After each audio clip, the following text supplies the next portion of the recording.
Hi, Sandor. How are you? I'm very well, Junjo. Good to see you and get this opportunity to speak with you today. Yeah, we're speaking to New York City public school librarians.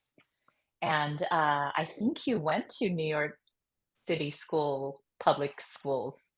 It's true. I mean, my entire primary and secondary education was in New York City public schools. Oh, PS9 on the Upper West Side, and then Hunter College Elementary School, and then oh, Hunter wow. College High School.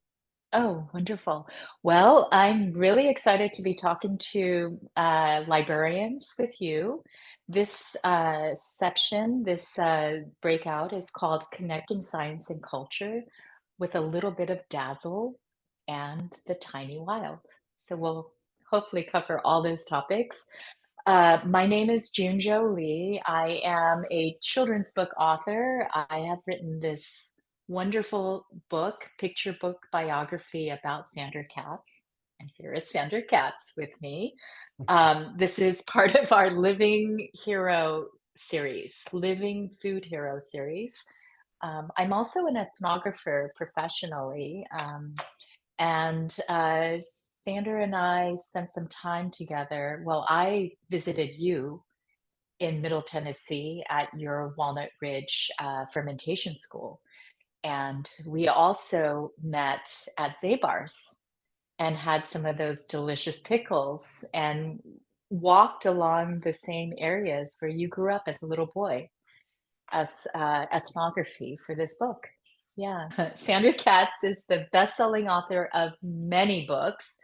I think I have most of them stacked here behind me. Yeah, Um, I can yeah, pull them out right here. wonderful, including The Art of Fermentation, which won a James Beard Foundation Book Award in 2013. Through his writing and workshops, Sanders shares his love for the transformative power of microbes to make delicious fermented foods. In 1991, he tested HIV positive. Later, he left his childhood home in New York City and joined an LGBTQ plus community in Middle Tennessee, where he still lives nearby and gives his fermentation workshop. When I first read your smaller book, I, as a Korean American, growing up in Korea and here, I had always eaten kimchi. And to me, kimchi was just food. It was just banchan. And I started reading your book and I realized it's so much more than just banchan. It's connected to a long human tradition of fermentation. And personally, for me, when I realized sauerkraut and kimchi are pretty much the same process, except for a few minor differences and spicing, I just um, actually healed a lot because growing up, I was teased for my stinky kimchi food. And in the 70s, experienced feeling like an outsider, like an alien, and had some shame around that growing up. Always being teased about garlic and kimchi breath and things like that. So thank you, Sandra. Well, that's my pleasure, Junjo. And it must be interesting to come out of that context into sort of seeing kimchi become such a celebrated Yeah. food in Yeah. this country Well, or cross culturally.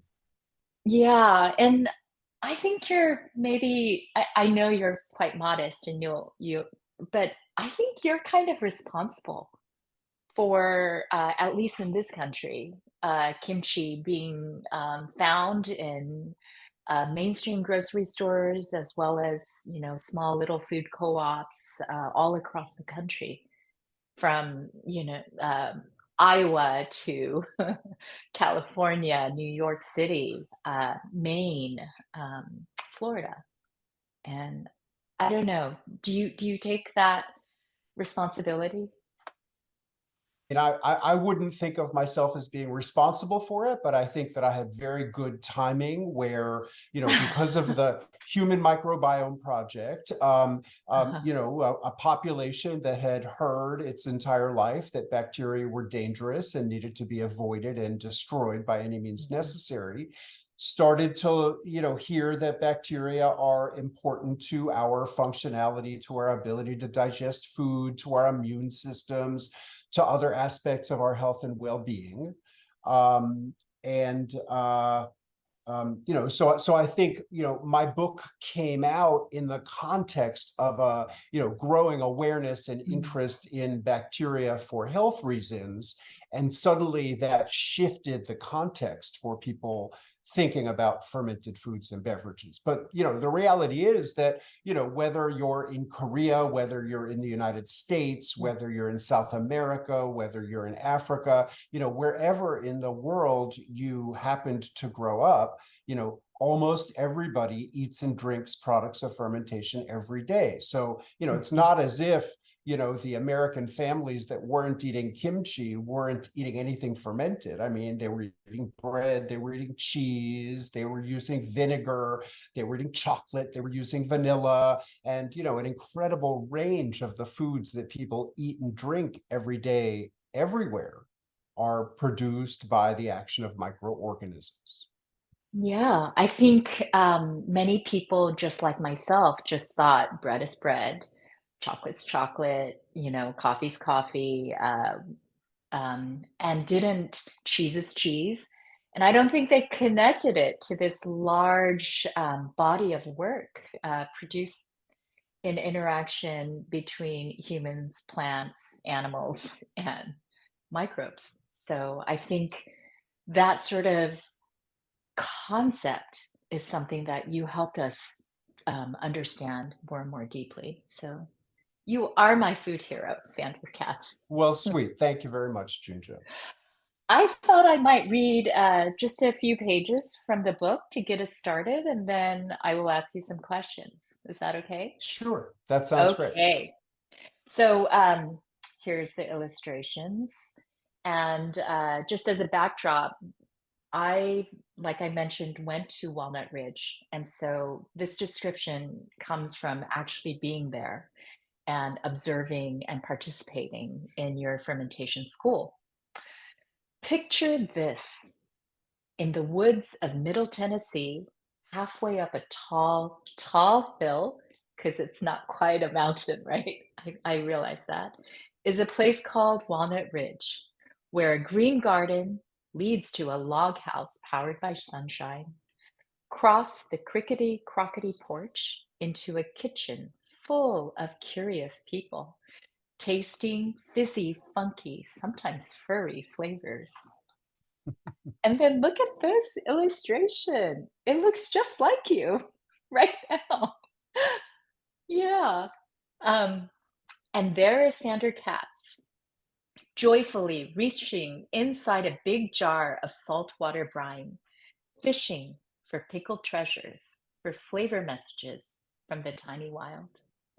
Welcome to Sandor's Fermentation School. No desks, no tests, no standing in line, mostly jars, chopping boards, and salt. And of course, cabbages and cucumbers, all covered with the tiny wild invisible microbes that change cucumbers into crunchy dill pickles, cabbages into zingy zangy kimchi. And here we have a definition for fermentation, which is a no heat cooking process in which microbes, microscopic organisms such as bacteria, yeast, and mold, transform vegetables and other raw ingredients into the flavors we love. Yeah, thank you, Sandra, for that. And on the next spread, we actually have a picture of the young Sandor Katz growing up in New York City. And Sandor Ellix Katz grew up in New York City on the Upper West Side eating sauerkrauts and hot dogs and kosher dill pickles. You could say the idea for Sandor's school was sparked by pickles when he was a boy. I loved those sour, salty flavors, he said. He loved pickles so much he wandered the mickety-mockety streets of the Lower East Side to find them, and even crossed the Brooklyn Bridge to more pickle neighborhoods. So, Sander, I think maybe we've already answered the question, but my first question to you is, what is the flavor of home? What foods take you right back home? Well, I mean, certainly pickles, and I'm always chasing that. And here's a jar of Ooh. pickles I made a few weeks ago, and so I mean that's one of them. I mean, Mhm, I love food and I always have loved food, and my love of mhm, food is not singular. Pickles are a very, sort of strong ancestral flavor for me that bring me back to my childhood, and that I have learned how to make and incorporate into my regular life. But my grandmother, Betty, who was an immigrant from what's now Belarus. I mean, she was an amazing cook, mhm. and many of the elaborate dishes that she would prepare, nobody in the family learned how to make. So, I mean, I definitely have some, sort of really deep-rooted, flavors that I associate with my grandmother that, Mm. I just have no access to anymore. Um, Yeah, I love this idea of ancestral flavors, and I suppose for me too, it's kimchi and uh, soy sauce and doenjang and gochujang are all my ancestral flavors. How can kids taste their ancestral flavors living in sort of our modern global, food culture today? Well, I mean, I think, I mean, every kid, when they grow up, will have food memories of things that made an impression on them as a kid. And, I mean, it may be, ancestral foods, foods that their, grandmother or someone is Mhm. making for them, or it may not. But they won't know until some years have passed. Which of the flavors of their childhood really stick with them, and remind them of an earlier time, or of Yeah. people who are no longer present. So I mean, I think it's a hard question to address to kids, but I think that once those kids grow up and can sort of process the past that they've been through, that they inevitably will have some associations of specific foods with people, places, times, to the extent that a family is involved in Mhm. cooking. I think it's really, great to involve kids from a fairly young age in the process. Mm. Um, and I feel really, really lucky that my parents, I mean, both cooked and liked to cook, Mhm. and also expected us, from a fairly young age to, get involved in the process of preparing food. So, Mhm. from a very young age, I can remember helping my parents in the kitchen. Yeah, that's wonderful. I can remember making dumpling soup with my dad. It's just flour and salt and water, and then you just put it in sort of a anchovy broth, not much at home to eat, and you would make dumplings, and it's one of my fondest memories. So if you are what you eat, and given how you eat, who are you, Sander? Well, I mean, I can identify with phrases like opportunivore. Uh-huh. I'm a little bit obsessed with certain foods that are in abundance in my environment. So, for instance, Yeah. outside of my house, I have 3 chestnut trees. So, Mm, I am forever looking for, new ways to use chestnuts, and I like to experiment with chestnuts. I actually just mhm. made all chestnut miso. So the Mm. koji part Mhm. was chestnut, and the bean part was chestnut. So the whole thing was chestnut. I this time of year I'm using a lot of radishes. I've got daikon radishes, I have watermelon radishes, I have purple daikon radishes, Mm. I have black Spanish radishes, but Mhm. I like to use what's abundant. Also at this time of year, Mhm. I've got tons of greens. So, I'm eating greens, at least twice a day. Um, Mm. so I'm practical. I like to use what is what's there, what's available in abundance, and uh, yeah. Mm. I know you're practical. That's something I know about you. And this book that you wrote, I think it came out during the pandemic, maybe? Yeah. Uh, I yeah, actually I actually submitted that book at the end of March 2020. So this 2020. so that Mm. this I finished it right in the earliest Yeah. days of the pandemic, and it was published in the pandemic. Yeah, the New York Times calls it an unlikely rock star of the American food scene. I love it. But if you are what you eat, I think this book is a autobiography of a sort. I think it really helps me understand who you are through the exploration of fermentation as a metaphor. Um, I especially love let's go right into it. You talk about fermentation from a science point of view and just falling in love with um, bacteria and microbiology in some ways. I think you also talk about it in terms of diversity, biodiversity, uh, contrasting it with contamination and notions around contamination and purity that is part of our larger discourse. But there's a passage in here that I actually am really inspired by, and it's around contamination, where you talk about how we try to keep our children from experiencing maybe the fullness of life. And you write about the fear of sexual contamination of innocent children has frequently been used as a justification for the legal exclusion of LGBTQ plus people. Homophobic and transphobic campaigns have attempted to paint LGBTQ plus people as recruiters, molesters, or unsavory influences upon children. This rationale has been used to justify excluding people from teaching in schools, providing foster care, and adopting children, as well as to prevent transgender people from using public restrooms.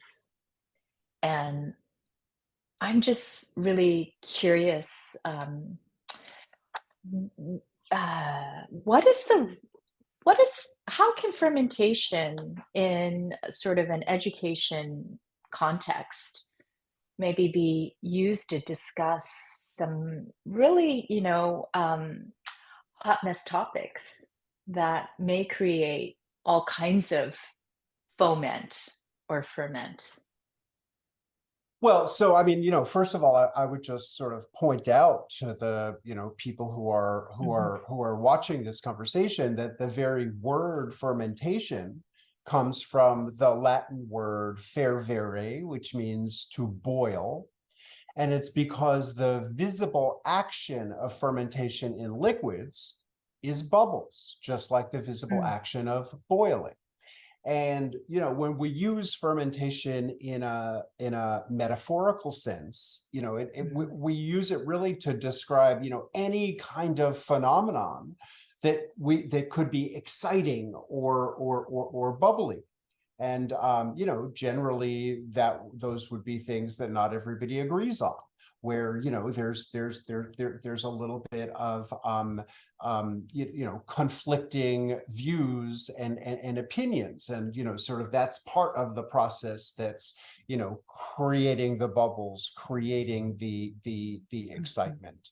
But it's when I was writing that, I mean, really, I was thinking about, like, the referendum in California in either the late 70s or the early 80s that was to sort of prevent, people who were openly gay or lesbian from Mhm. teaching in schools in California. And I think we're seeing a lot of the same kinds of things happening today. I mean, and this afternoon I'll be going in Murfreesboro, Tennessee, the big Mhm. town near where I live, to a pride celebration.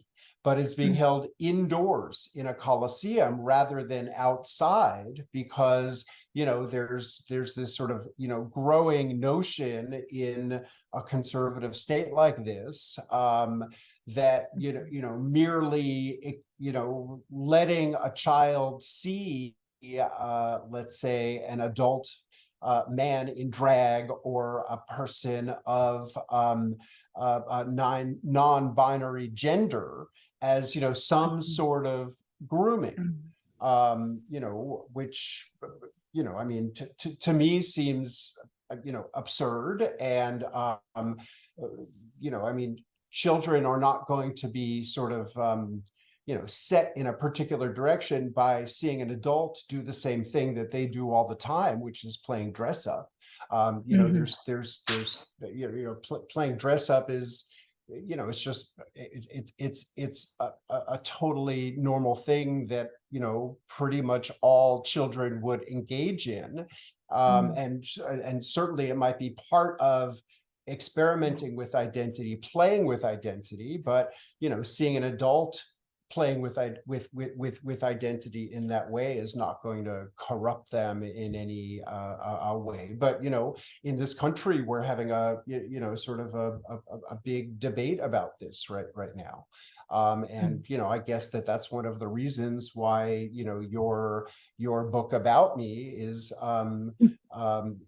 being banned from school libraries in so many states, because it does sort of address my Mm. own issues of identity. And I've never attempted to downplay the idea Mhm. that I'm gay, or that HIV has been an important part of my story. And I think it's important to be forthright about these things, in general, and no less so with kids. Mhm.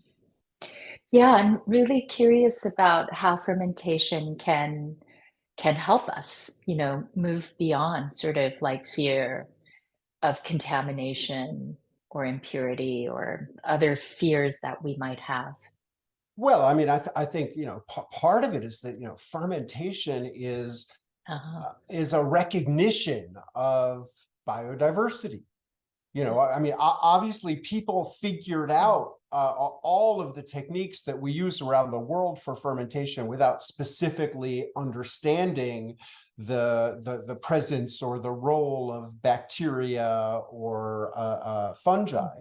Mhm. But as science has come to understand what people have been doing for thousands of years, it's all about biodiversity. And so I'm going to lift up my little bowl of Mhm. vegetables that I've shredded this morning. Ooh. But all of these vegetables Uh-huh. are hosts to great biodiversity.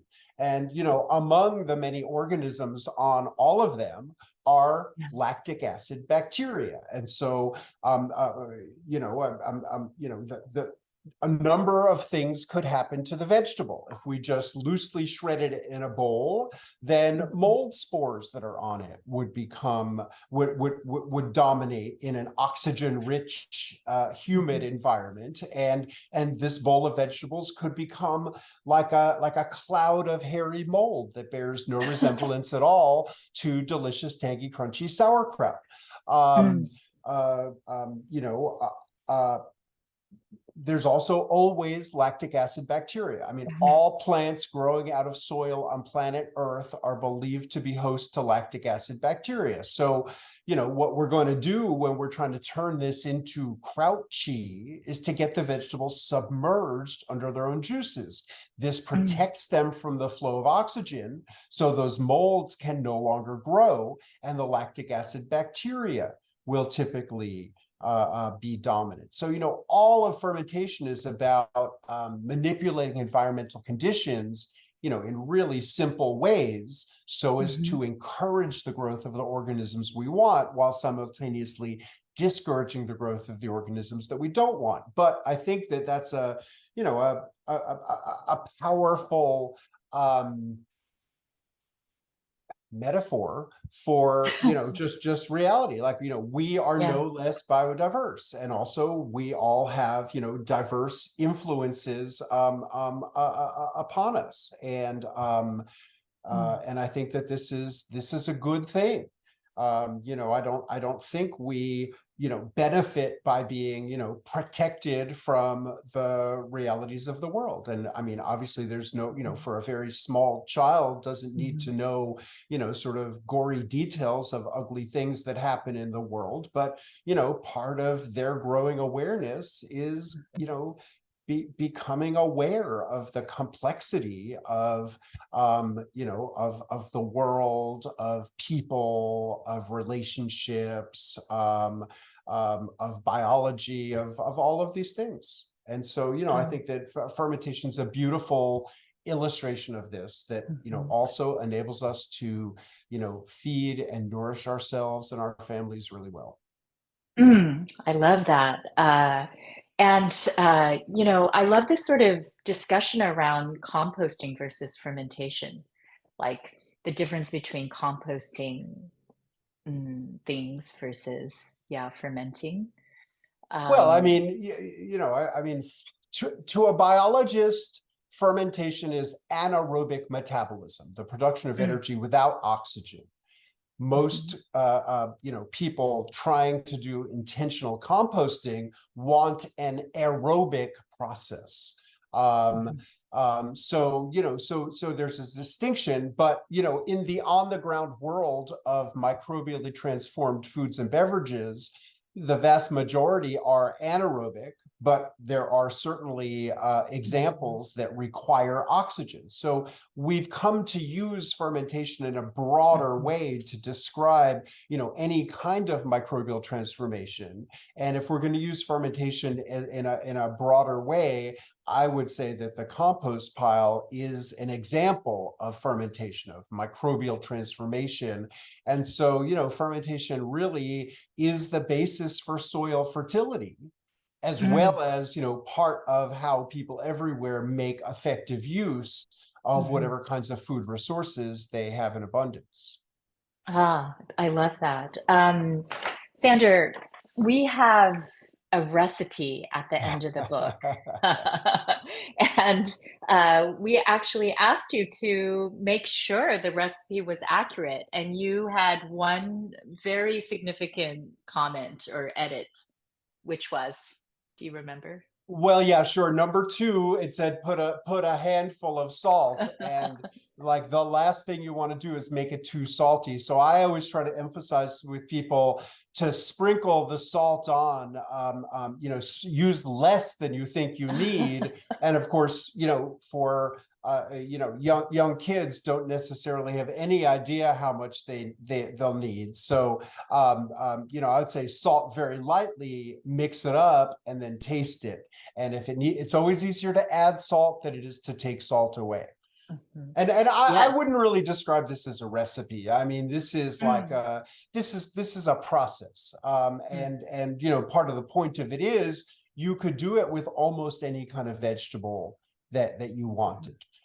It's not something that requires some particular kind of vegetable. So, in my kraut cheese preparation this morning, I have cabbage in there.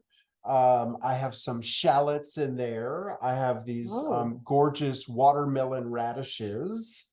I yeah. have some jalapenos. I have some garlic, and I oh, Oh, and I have wow. some carrot. So you can mix lots of vegetables together. There's no Uh-huh. right way or wrong way to chop them. Chopping them or grating them creates more surface area. And what we're trying to do is pull juice out of the vegetables, and the more surface area there is, the easier it'll be to do that. And then I went ahead and lightly salted. I don't measure the salt at all. I Mhm. just use less than I imagine that I'll need. And then, then I just want to mix everything together. And then I also Mhm. like to just get in there and massage the vegetables a little bit. And, this just helps draw more juice out. It basically breaks down cell walls and helps release some of the juice. And, I'll do that for a few minutes until I can pick up a little handful and squeeze Mhm. it and then get Ah. juice coming out like you can see. And then that, once it's Mhm. juicy like that, then when you pack it into a vessel, it'll be Mhm. possible to get the vegetables submerged under their own juices. If you're using really old vegetables that might have sat in your Mhm. refrigerator for a while, they might have lost some of their juice Mhm. just to evaporation. So, if you don't get any juice coming out, then, you can always add some water. But the ideal scenario, which will give you the most concentrated flavor, is to not add water because that'll dilute Mhm. the flavor. And generally, with fresh vegetables, there's plenty of juice. So once I mix everything together and feel Mhm. like the salt is fully distributed, then I'll just pick up a little piece, taste it, and then I'm just going to How put a does little. how does I'm going it to put taste to you? I'm going to put a little bit more salt in there. Okay. You can also add other seasonings. Uh-huh.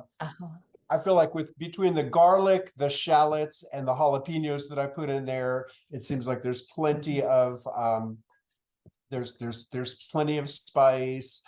And then for vessel, a jar is perfect. A Mhm. quart-sized jar with a wide mouth. A wide mouth is just easier to Mhm. handle, to like get everything into and out of. A quart jar will take about 2 pounds of vegetables. So Mhm. I didn't weigh these vegetables. I just guesstimated. So we shall see how good of a job I did. And then basically you just pack the Mhm. veggies into the jar. And at first they're in there very loosely. And then as the jar fills up, you want to get in there and press Mm. down and try to get rid of any air pockets. And then there's room to put some more in. And then if Mhm. there's a little bit of juice at the bottom of the jar of the bowl, then you definitely want to pour that in. I think I probably was did this perfectly today. I think I got Oh. exactly the right amount, which is extremely satisfying to me. Oh, very nice. Yeah. So you're packing it in.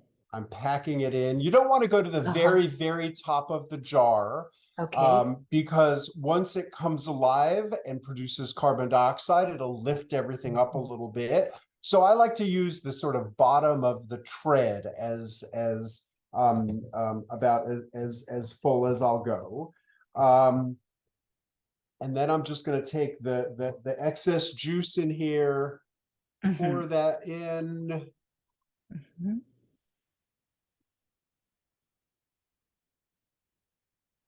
And now you can see that as I Uh-huh. press Yeah. down, the Yeah.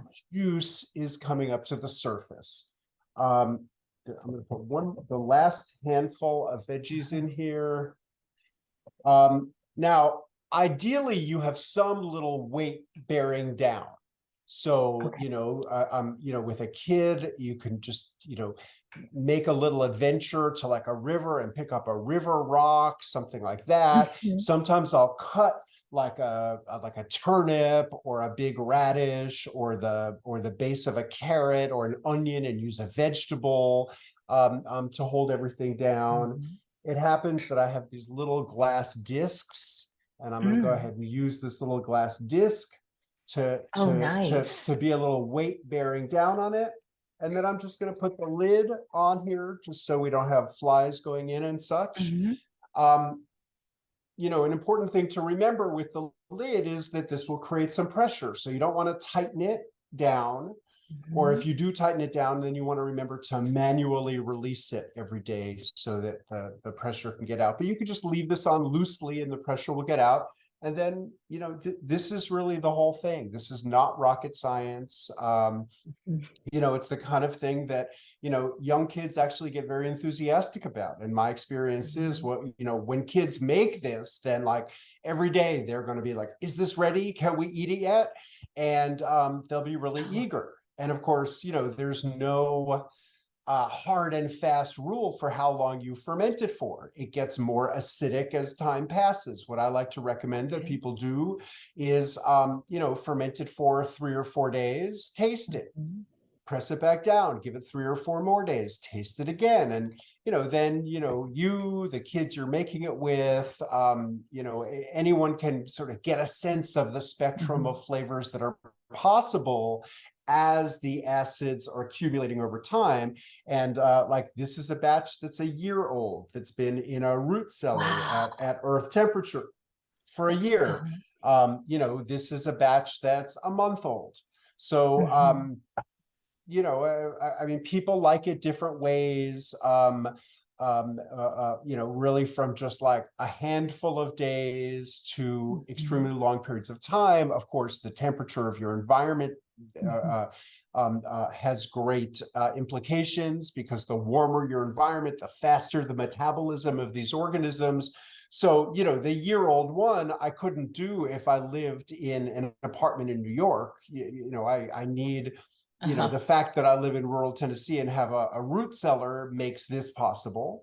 But by working in small batches like this, um, it's really something that's very approachable and accessible to do, even in a small apartment. But you just couldn't leave it for 9 months, because when the apartment is Mhm. heated, it would be sped up. So you probably would want to, limit it to a few weeks, and then you could Mm. store it indefinitely in the refrigerator. Wonderful. So in a sense, the tiny wild, what we're calling the tiny wild in the book, the microorganisms in this crouchy process, you can actually visibly maybe taste them in action as Oh they yeah. start. Yeah. So it's a Sure, way to because make it. they are the things that are transforming the food from Mhm. being just shredded and salted vegetables into, something with an Uh-huh. assertive sour flavor. And that sourness Mhm. both keeps it safe by preventing pathogenic Mhm. bacteria from developing. It keeps the vegetables crunchy and Mhm. intact. It makes it more delicious. And of course, Mhm. it's indicative of this sort of concentration of bacteria, which, feed our gut and can help Mhm. to promote biodiversity, and better digestion, immune function, etc. Mm. And as we're sort of tasting the evidence of their work, as it becomes more fermented, and you can smell the fermentation and you can taste the fermentation, and you're you're experiencing change in a way. Uh, yeah, Yeah, just yeah. I big mean, change. it's very dynamic. I mean, Uh-huh. fermentation, can be very dramatic. Mm. And I mean, the analogy to cooking is real. Mm. It's not as fast as cooking, but it's a way that food can be transformed in very predictable ways by harnessing the power of microorganisms, rather than turning up the heat. Mm. Someone told me that Koreans love the flavor of change. They love kimchi right when you first make it, that day when you're just eating out of the bowl where you mixed and just put some rice in and maybe some sesame oil. Or they like it as it becomes more and more fermented and, when it gets really fermented, it's soft. And then I remember you made kimchi stew for the school when we visited you. And that deep, deep, just like depth of flavor. Um, yeah. So for But me, I love, go ahead. well, I mean, I think that's interesting and cool to hear.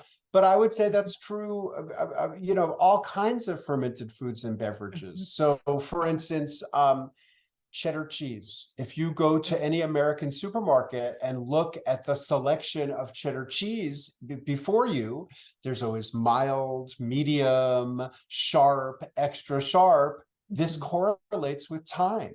The longer the cheese is fermenting, the sharper the flavor becomes. The acidity accumulates over time. Mm. And so, I mean, I think it's largely a question of being in tune with it. So, because kimchi is so uh, iconic in Korean cuisine, and everybody's eating it, and many people are making it. People are sort of like Mhm. really in tune with the progressions of kimchi. But really, every fermented food has its progressions, and in every realm of fermentation, we can eat things that are sort of younger and generally milder, Mhm. or fermented for longer periods of time with stronger and more assertive flavors. So last question, Sander. How can kids learn to care more about food in their lives? Well, I mean, I think that the biggest way that kids Mhm. can become interested in food and learn about food is, if their families are interested in food, and Mhm. doing interesting things with food that the kid could learn from. And that doesn't have to be fermentation, absolutely, but but fermentation, Mhm. I mean, in my experience, is something that's exciting to kids, sort of acknowledging the reality of the biodiversity on our food, and Mhm. and making use of it, and putting it to work for us. So, but I think that, for me, fermentation is part of a larger process of trying to reclaim food. Mhm. And I think that, the more we can involve the next generations in this process of reclaiming Mhm. food. And by that I mean, reclaiming food as, part of our biological environment that we Mhm. harness, rather than, purely as a commodity that we go to the store and buy, something that has been, sort of transformed by large scale actors. So, sometimes, if a child's only experience Mhm. is, prepared foods from the supermarket, then it could lead them to the conclusion that, you need a factory to make these foods. These foods are beyond the reach of what a person can do. And I would say that, the more, like, a family can do special food things, go, harvest apples at apple harvest time, um, Mhm. um, you know, uh, um, get a bushel of cabbages at cabbage harvesting time and turn that into kimchi or sauerkraut, Mhm. or other delicacies. The more tuned in the kid will be to, the biological basis of food, and the fact that, all of the ways in which we transform the raw ingredient, the Mhm. raw products of agriculture, into the foods and beverages that people love to eat, Mhm. that they can be part of those processes. And I think it's Mhm. very empowering for people at any age to, Mhm. learn these skills of, transforming the raw products of agriculture into foods that people love to eat and drink. Thank you so much, Sander. And I just hope that school children in New York City public schools have a chance to read about you. You are my food hero, and I hope they get to make some kraut cheese. Okay, Thank you. sweet. Well, thank you for this opportunity, Junjo. Bye. Bye bye.